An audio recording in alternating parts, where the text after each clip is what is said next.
Olá, sejam bem-vindos a mais um programa Educar para Empreender, este programa que é realizado pelo canal Empreender, do Grupo Bandeirantes. E gravado aqui na Faculdade do Comércio de São Paulo, esta faculdade ligada à centenária Associação Comercial de São Paulo. E hoje o nosso convidado é o professor Denis Medina, que é um economista que a cada dia vem ganhando espaço na mídia, fazendo comentários econômicos. E é importante, porque agora numa mudança de governo há muitas dúvidas em relação ao que virá em 2023. Professor Denis, muito obrigado por estar conosco no Educar para Empreender. Importante dizer também que o professor Denis é professor da Faculdade do Comércio, onde é gravado aqui o nosso programa. Muito obrigado pelo seu tempo, é um prazer tê-lo conosco. Obrigado pelo convite, prazer estar aqui. Será o primeiro de muitos. Opa! Professor Denis, eu gostaria de iniciar o nosso bate-papo, tá? Perguntando o seguinte: tivemos uma mudança de governo, não é? E você sabe que o nosso público aqui é composto por muitos empreendedores, pessoas de negócios, não é? Pequenos, médios empreendedores, prestadores de serviços. Então, uma comunidade empresarial que evidentemente que fica preocupada com que nessa transição o que está se anunciando do ponto de vista econômico.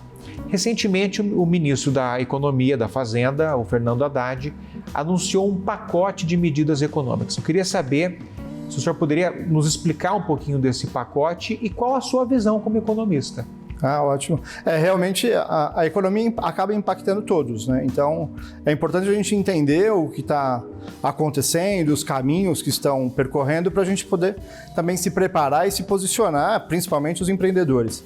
Nesse pacote que o Fernando Haddad trouxe, principalmente ele trouxe algumas medidas buscando a recomposição das receitas, né? Então ele falou que inicialmente precisava fazer um recálculo do que estava estimado como receitas, porque ele achava que estava subestimado.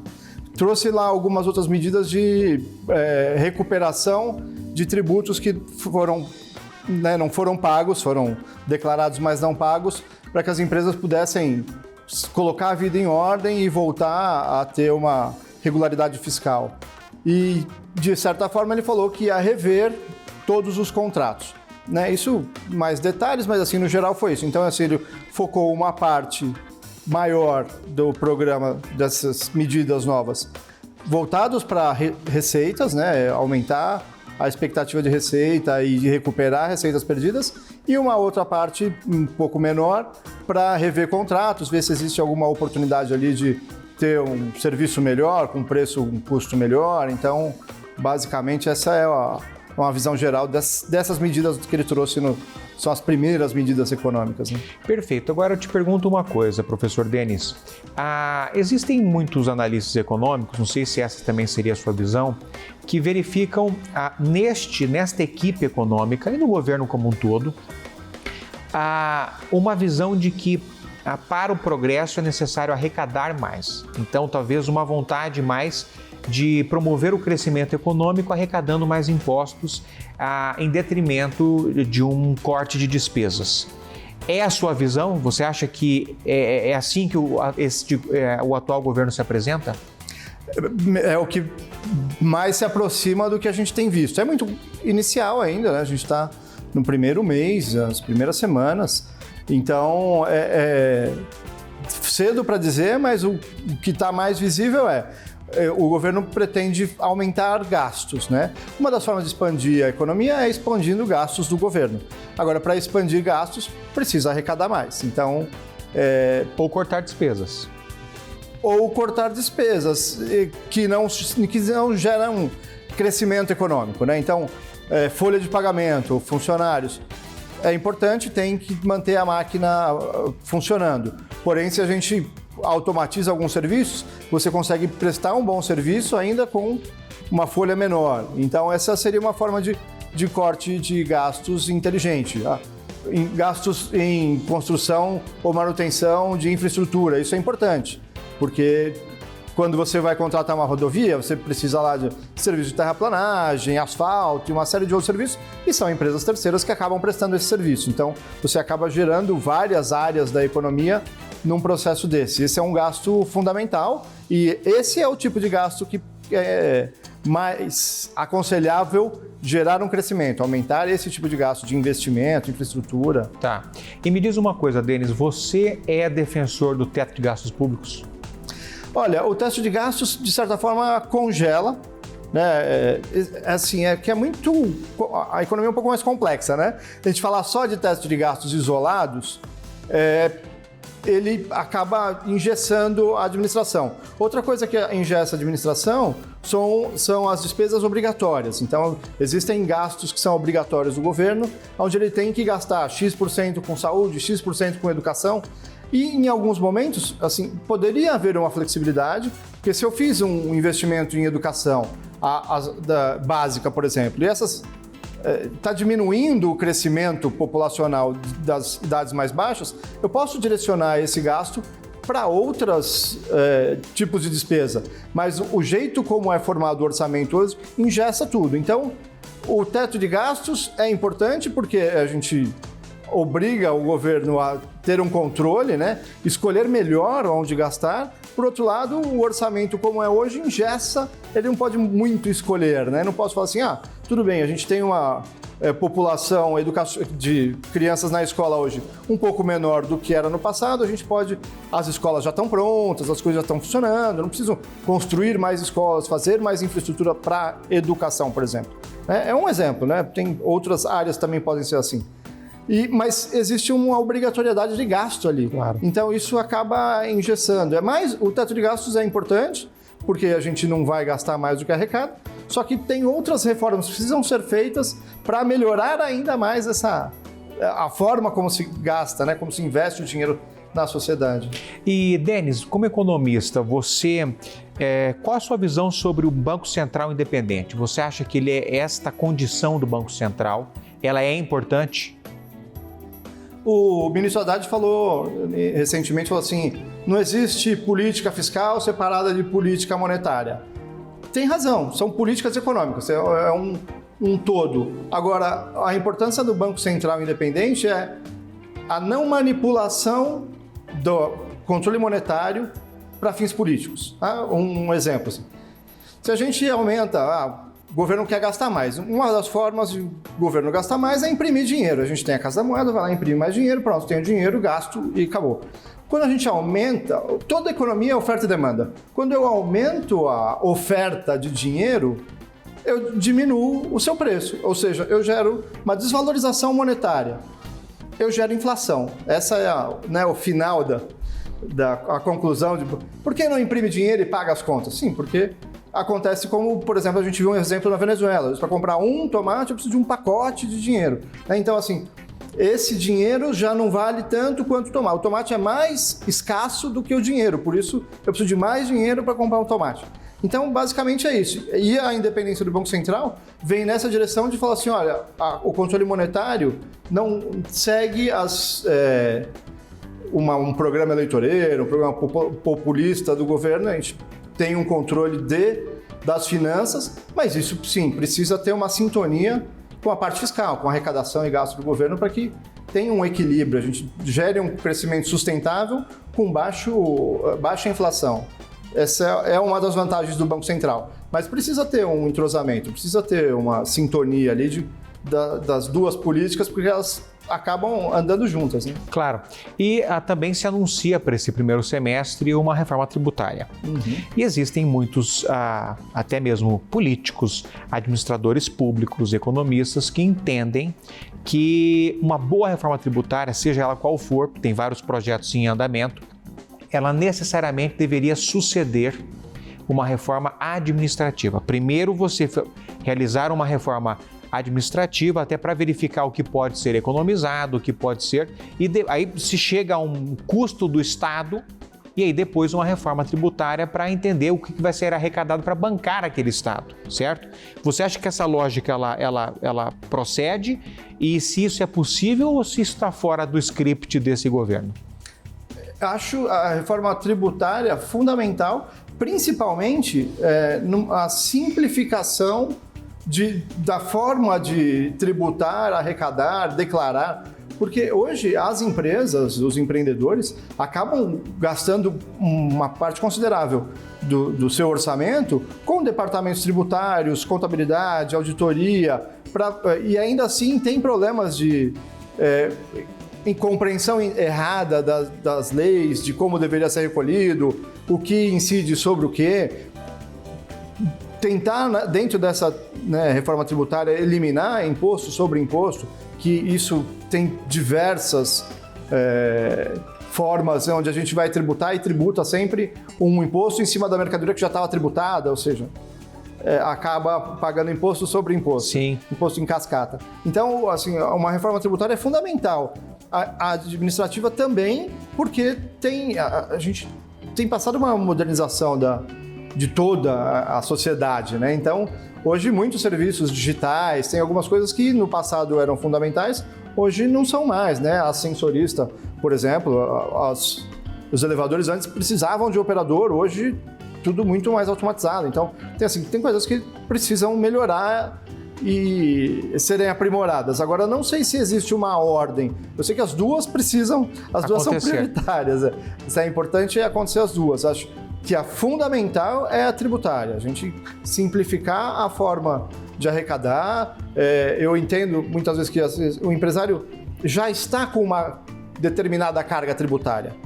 Ele não se importa se isso manter, mas se isso simplificar, ou ajuda. Então, não necessariamente preciso baixar impostos ou subir impostos.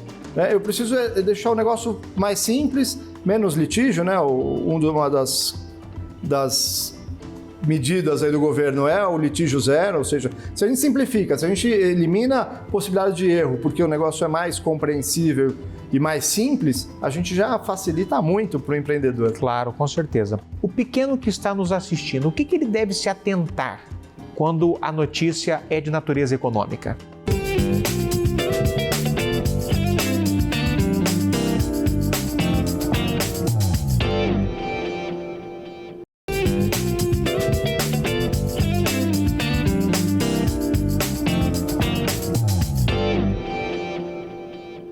Muito se fala também sobre o mercado de crédito no Brasil. Como eu disse, tem muitos pequenos e médios empreendedores que nos assistem e têm necessidade de crédito, seja para alavancar o seu próprio negócio ou para, de repente, liquidar dívidas, o seu passivo, fazer capital de giro. E o mercado de crédito no Brasil ele é altamente concentrado, certo? E pouco democratizado, quer dizer, poucos têm acesso ao crédito no Brasil. A despeito, nós temos uma série de indicadores hoje que deveriam dar para o pequeno maior acesso, como o score, lista de bons pagadores, mas a gente sabe que ainda não é assim. Qual é a sua visão sobre a necessidade de se desconcentrar o crédito no Brasil, a oferta de crédito, e se você acha que isso, de repente, está no radar deste novo governo? O crédito é fundamental porque facilita os negócios, né? Então, o empreendedor vai comprar a mercadoria à vista, ele precisa ter caixa disponível. Se ele consegue prazo, ele consegue girar isso e fazer o trabalho dele enquanto faz o pagamento. E para investimentos também, se a gente pensar investimento em equipamentos, algumas empresas precisam de máquinas, equipamentos, e isso demanda uma quantidade de capital grande. E muitas vezes vai comprar uma máquina, essa máquina vai produzir assim, sem grandes problemas por 4, 5 anos, sem novas tecnologias, tranquilamente. Então, por que não financiar isso em 4, 5 anos, que seria um prazo de talvez pensar em renovação dos equipamentos? Então, falta sim linhas, e principalmente para os pequenos, são restritas, são escassas, e o que tem é caro, né? Então a gente também tem restrição de contratação de crédito internacional, a não ser que seja através de um financiamento de importação de equipamento, mas mesmo assim você tem o risco do câmbio, então acaba sempre sendo, de certa forma, um pouco caro contratar e não é fácil, né? Claro. A gente estava conversando um pouquinho antes e a sua entrevistada anterior falou que tinha aqui dificuldade de conseguir crédito e é verdade, assim, o pequeno empreendedor tem muita dificuldade. O Brasil é um lugar caro e hostil para os pequenos empreendedores. E se a gente observar agora, na verdade, isso acaba se tornando um exemplo icônico pela pelo volume enfim, pelo tamanho da dívida e tal, que é o exemplo das lojas americanas, né? Na verdade, uma dívida anunciada na ordem de 43 bilhões de reais, talvez se torne o maior caso de recuperação judicial no Brasil, e a gente nota que os grandes players com acesso muito fácil ao mercado de crédito e os pequenos não.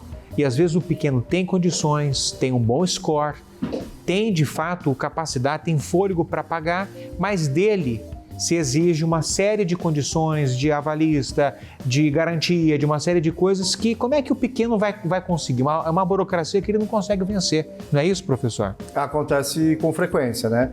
A recuperação judicial da Americanas, por enquanto, é a quarta maior do Brasil. A gente teve a quarta maior do Brasil? Odebrecht, 7 Brasil, teve outras maiores. A Oi foi maior, mas é muito expressivo. Inclusive, ouvi comentários, não sei se é o número, mas assim, 2% do crédito do Brasil está ali com as Americanas, né? Então, eles...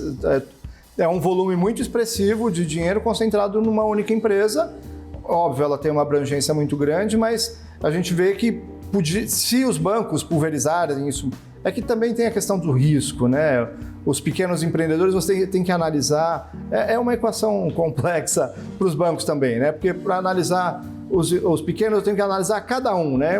Quando eu olho uma grande, às vezes eu olho uma empresa maior que tem uma flexibilidade maior para, assim, se deu problema aqui, ela corre para o outro lado, é um complexo de empresas. E aí é menos risco para o banco, mesmo estando um pouco mais concentrado. Mas são coisas que precisam aprimorar, por exemplo, que é importante para dar fôlego para o empreendedorismo, para dar fôlego para o pequeno empresário, que é hoje o maior empregador, né? Claro. As pequenas empresas são as que mais geram trabalho e renda no Brasil. Então, eles precisam de um cuidado, de uma atenção. Claro. E, professor Denis Medina, qual que é a sua visão sobre o varejo neste ano?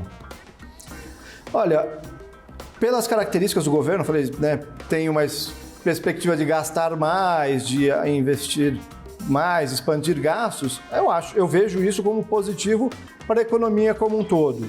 Importante é, nesse caminho, equilibrar, né, pensar no fiscal, que assim, a gente precisa equilibrar as receitas também, para que não estoure o orçamento, não tenha problemas para o futuro, não deixe problemas para o futuro. Mas dessa forma, né, olhando aumento de gastos, um governo que está pensando numa distribuição maior, olhando mais para setores como cultura, olhando as questões ambientais, onde pode atrair investimentos externos. Então, isso tudo eu vejo como questões positivas para a economia como um todo e, sem dúvida, o varejo é um dos primeiros privilegiados, né? Porque se eu tenho mais gente trabalhando, se eu tenho mais gente gerando riqueza, essas pessoas vão consumir mais. Então, vai acabar, os pequenos comerciantes ou mesmo os grandes varejistas acabam se beneficiando desse movimento da população com renda, trabalhando. Queda da taxa de desemprego ajuda, aumento da população economicamente ativa. A gente tem uma população economicamente ativa hoje em recordes históricos. Nunca teve tanta gente trabalhando. A despeito de ainda a taxa estar acima de 8%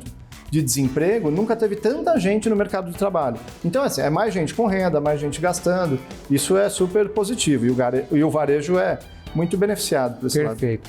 E, professor Denis, outra coisa que muito se fala, aliás, que muito se compara, é o governo Lula de 2003, certo? Aqueles primeiros 4 anos, o primeiro mandato, que foi extremamente exitoso do ponto de vista econômico, com o Brasil de agora. Você conseguiria fazer essa comparação para o nosso público entender a diferença entre os momentos? Existem diferenças. Sim, enormes. O senhor poderia abordar um pouco sobre isso? São 20 anos de diferença, né? Tá. O governo Lula 1 veio de algumas reformas feitas no governo Fernando Henrique, mudança da moeda, estabilização, redução da inflação, e aí ele veio nessa... Eu vejo que assim, tudo é construído, inclusive as pequenas empresas, né? Você faz um negocinho e vai crescendo, vai expandindo, e aí de repente alguém olha e fala assim, nossa, o cara é um sucesso instantâneo, assim, mas são 10 anos de construção. E na economia é assim também. Então, lá naquele primeiro governo vinha se construindo uma base sólida, boa, e o governo Lula 1 aproveitou disso, fez movimentos, né, no mesmo sentido para fazer a manutenção daquilo que ia bem. Então, continuou indo bem. Nos últimos tempos, mais recentemente, a gente passou por momentos muito adversos, né? Pandemia, crise, guerra na Ucrânia e a alta inflação maior dos últimos 40 anos na Europa, nos Estados Unidos. Os caras não estavam acostumados, essa geração não tinha visto isso, né? Então são momentos de retração de economia, de repensar, reestruturar. Então não era aquele momento, aquele primeiro momento, era um momento assim de estávamos indo bem, o que precisava era a gente decolar, e agora a gente está num momento muito turbulento. O Brasil está na frente, assim, está com inflação mais baixa, geração de emprego, crescimento econômico, cresceu bem no último ano. Então, assim, aproveitar que o mundo ainda está meio turbulento, a gente está indo na frente e tentar manter também algumas dessas coisas positivas que foram construídas, né? Tudo é construído. Tentar se livrar do que ele acha que não era favorável, como as questões, a visão das questões ambientais ou tratamento de outros setores e pôr o seu ritmo lá. Mas assim, são momentos diferentes. Lá a gente vinha num momento mais tranquilo, mais pacificado, e agora a gente está num momento bem turbulento da economia. Bem turbulento, que exige uma grande responsabilidade, né, professor? Que exige atenção e cuidado, né? A gente já tem, né? Normalmente a gente vê os primeiros governos falam assim, os primeiros 100 dias, né? A gente está falando assim, a primeira semana, a segunda semana. Sim. A gente está muito em cima de cada movimento. Então, ele também vai ser muito exigido, claro, nessas questões. Professor, e já indo para a nossa última pergunta, passou rápido porque foi um bate-papo muito produtivo e muito gostoso. Como eu disse, nosso público de pequenos, médios empreendedores e, na verdade, a economia é uma ciência complicada, né? E se fala muito do economês, quer dizer, que é esses jargões que são próprios da economia. E que muitas vezes o pequeno e médio empreendedor fica acompanhando o noticiário e acaba não compreendendo bem esse linguajar. A pergunta que eu te faço, o senhor que é dono de uma didática extraordinária, um comunicador extraordinário, eu queria te perguntar o seguinte, o pequeno que está nos assistindo, o que ele deve se atentar quando a notícia é de natureza econômica? Interessante isso, que é uma das coisas que eu uso na sala de aula, que fala assim, hoje a gente vai aprender a ouvir o jornal de uma forma integral, né? Porque a gente vê lá, fala, todos os dias tem notícias econômicas, sem exceção, todos os dias. Então, se tem notícia é porque é relevante. E por não entender, muitas vezes passa despercebido, né? Então, uma coisa que eu acho que assim, é importante olhar, crescimento econômico, ou seja, se a gente está vendendo mais, se a gente está crescendo, que é o PIB. Se falar assim, o PIB, previsão do PIB de crescimento. Mas o que é o PIB? Tem que explicar.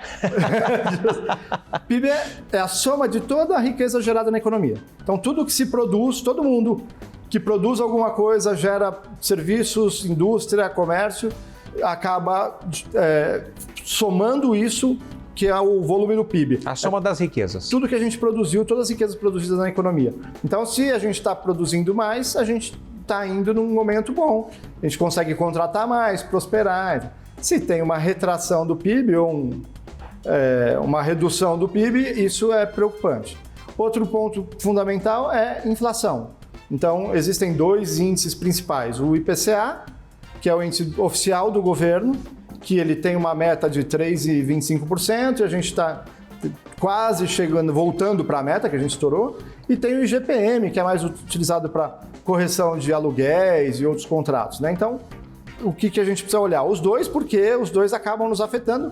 Por que tem dois? Porque eles têm medidas diferentes, eles usam indicadores diferentes, né? Então, o IPCA oficial, se a gente está conseguindo controlar a inflação, sinal de que nosso salário ou o salário dos nossos colaboradores vai conseguir manter o poder de compra. E a meta do IPCA é 3,25.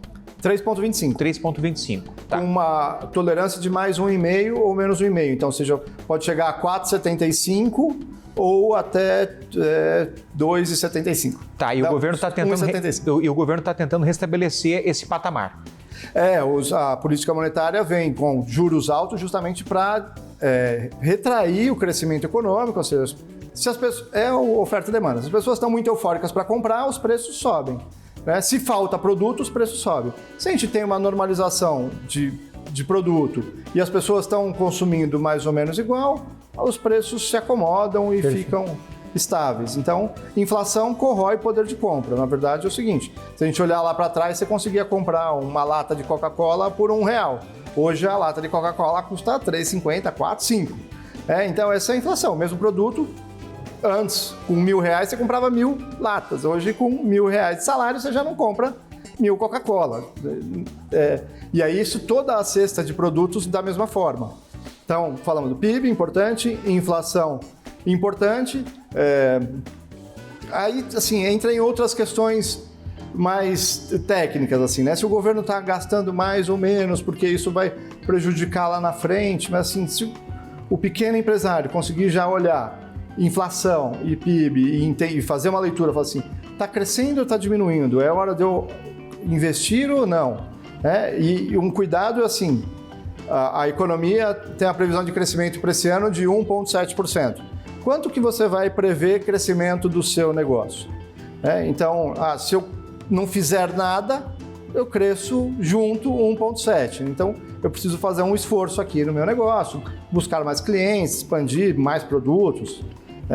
Como é que eu vou fazer para crescer mais que isso? Porque eu consigo gerar mais riqueza e assim ir prosperando e contribuindo. Porque se todos crescem, a economia cresce. Então, claro, perfeito. Todo mundo tem que buscar o seu melhor para conseguir crescer junto e fazer com que todos prosperem. Bom, vocês viram que é um professor nato. A economia, como eu disse, é uma ciência complexa e até que se criou essa expressão economês, porque existe todo um linguajar próprio. O professor Denis tem uma capacidade extraordinária de sintetizar, de facilitar essa compreensão, usando uma linguagem didática, uma linguagem muito acessível, e isso evidentemente é muito importante para todas as camadas do mercado, especialmente para aqueles que são os pequenos e médios empreendedores, que o senhor sabe representam quase 85% dos empregos no Brasil.